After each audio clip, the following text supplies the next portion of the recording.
ચોમાસાની શરૂઆતની સાથે જ ફાયર બ્રિગેડ અને પાલિકાના પાર્ક્સ એન્ડ ગાર્ડન વિભાગ દ્વારા જુદા જુદા વિસ્તારોમાં રોડ સાઇડે નમી ગયેલા અને જોખમી વૃક્ષોનું ટ્રીમિંગ કરવાની શરૂઆત કરવામાં આવી છે।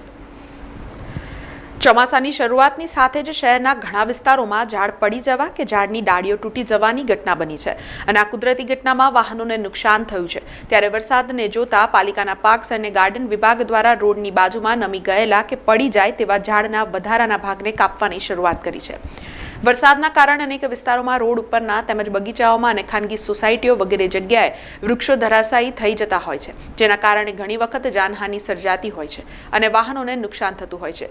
જ્યારે ટ્રાફિકની વિકટ સમસ્યા સર્જાય છે તેવા સમયે ફાયર બ્રિગેડની ટીમ ઝાડ કાપીને રોડ ખુલ્લો કરવા મથામણ કરે છે, પણ આ સમસ્યા ચોમાસામાં ન સર્જાય તે માટે વિવિધ વોર્ડ વિસ્તાર અને રોડ ઉપર ડિવાઈડરની મધ્યમાં આવેલા કે રોડની બાજુના ઝાડો ટ્રીમિંગ કરી રહ્યા છે।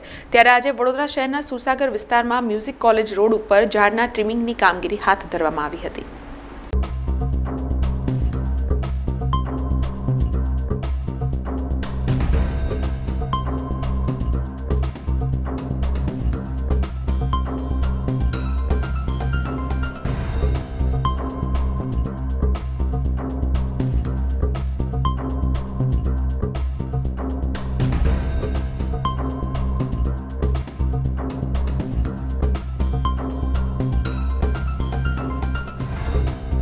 સમાચારોના સતત અપડેટ માટે TNN ન્યૂઝને YouTube પર સબસ્ક્રાઇબ કરી બેલ આઇકોન પ્રેસ કરો અને અમારી સાથે જોડાયેલા રહો Facebook, Instagram અને Twitter ઉપર।